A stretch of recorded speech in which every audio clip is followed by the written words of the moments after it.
श्रवण करे हैं पूर्व में। हनुमान गतिमान रतिमान मतिमान वर्तिमान, ऐसे हनुमान जी के कई भाई हुए, कई भाई हनुमान जी के हुए। और हमने पहले भी कहा है, जिसकी फैक्ट्री ना चलती हो, बहुत दुकान ना चलती हो, तो हनुमान जी के पांव का थोड़ा सा सिंदूर लेकर यदि उस सिंदूर को किसी भी फैक्ट्री या दुकान में हनुमान जी के छोटे भाई गतिमान के नाम से अगर एक बिंदी भी सिंदूर की रख दी जाती है, तो वो दुकान और फैक्ट्री भी झड़के से चलना प्रारंभ हो जाती है। गतिमान हनुमान जी के छोटे भाई, एक हनुमान जी के छोटे भाई हैं मतिमान। जब व्यक्ति डिप्रेशन में जाता है, एकाग्र चित्त नहीं रह पाता है, पढ़ने बैठता है पर एकदम मन नहीं लगता, तो मतिमान का स्मरण किया जाता है। हनुमान जी के तीसरे नंबर के भाई का मतिमान।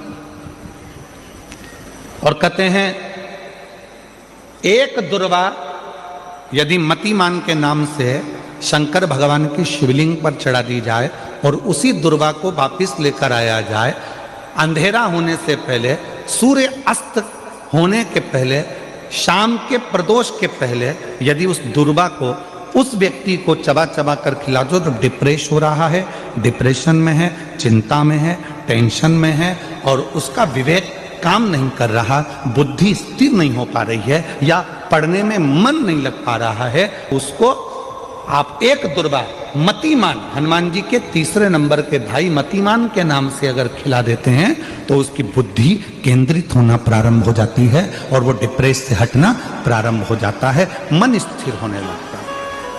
मतिमान।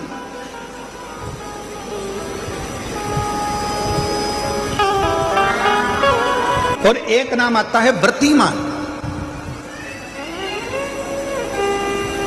इसका प्रैक्टिकल तुम अभी यहीं से कर लेना, ठीक है?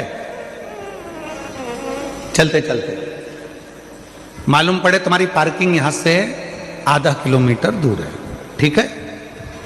अरे बोलो तो जम के।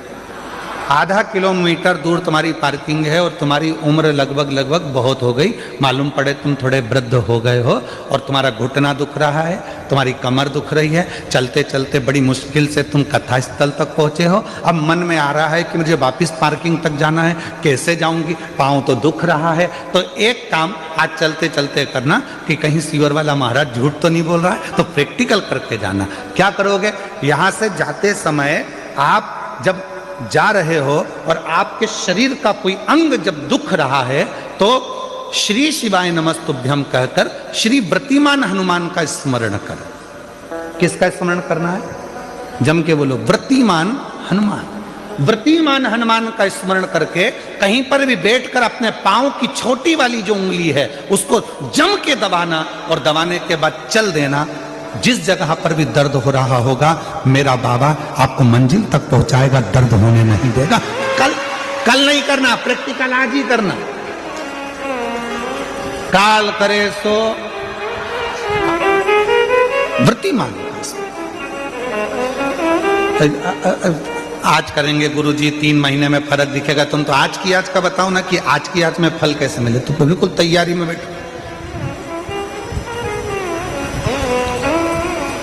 जाते जाते व्रतिमान हनुमान भगवान श्री शिवाय नमस्तुभ्यम का स्मरण कर कर एक ऊर्जा के साथ, ताजगी के साथ चलते जाओ। शिव थोड़ा बहुत नहीं देते, मेरे भगवान देते हैं चप्पल फाड़ कर। 2 चीजें हैं आज कथा में आई है, तो आप लोगों के स्मरण में आ जाए। जिसके घर में औलाद नहीं है, संतान नहीं है, जो बहुत बीमारी से ग्रसित है, बहुत बड़ी बड़ी बीमारियां हैं, रोग हैं, तकलीफ है, ये 2 व्यक्ति जिसके औलाद नहीं है, कोई बीमारी से ग्रसित है, कोई बहुत बड़ी उलझनों में फंसा हुआ है, ये तीसरा। ऐसे व्यक्ति को जब शिव के मंदिर में जल चढ़ाने जाते हैं, तो नंदी के सीधे कान में जल चढ़ाने से पहले अपने मन की बात नमः शिवाय, ओम नमः शिवाय, श्री शिवाय नमस्तुभ्यम कहकर अपने मन की बात नंदी के कान में कहकर फिर शिव जी को जल चढ़ाना चाहिए। और यदि किसी व्यक्ति को व्यापार खोलना है, कोई प्रॉपर्टी खरीदना है, कोई जमीन जायदाद का लफड़ा हो गया, कोई अदालती केस हो गया, कोई तकलीफ में फंस गया, कोई नौकरी नहीं लग रही है, कोई सर्विस नहीं हो रही है, कोई बहुत एग्जाम दे लिया 1-2 नंबर से दे रहा है, कोई कंपटीशन एग्जाम में नहीं निकल पा रहा है, तो उस व्यक्ति को पहले जल चढ़ाना चाहिए, फिर आकर नंदी के राइट कान में, सीधे कान में ही नंदी के अपने मन की बात कहकर वापिस अपने घर की ओर आ जाना चाहिए। दोनों में अंतर है, दोनों में अंतर है, दोनों में। जैसे किसी नारी के गर्भाशय में अगर गठान हो जाती है, शरीर में किसी भी स्थान पर गांठ हो गई, कहीं चेस्ट पर गांठ हो गई, छाती में गांठ हो गई, उदर में हो गई, बच्चादानी में गांठ हो गई, या किसी पुरुष के किसी शरीर में गांठ हो गई, तो उसको क्या करना चाहिए?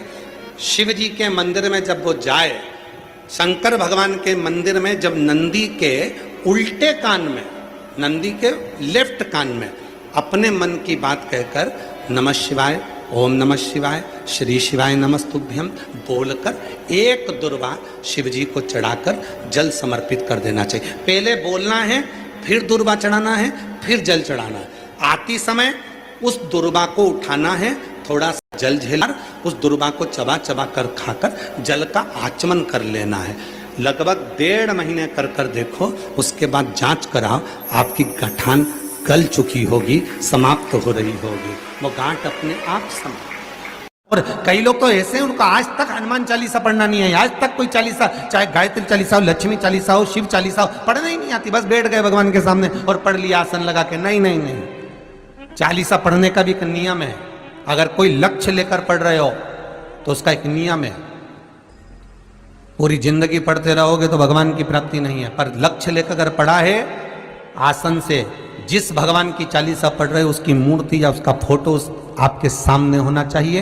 एक घी का दिया, अगर हनुमान चालीसा पढ़ रहे हो तो या तो घी का दिया जलाओ, वो भी गाय के घी का हो, भैंस के घी का मत जलाना।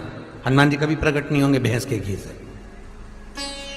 घी का दिया लगाइए अगर चालीसा का पाठ कर रहे हो हनुमान जी का।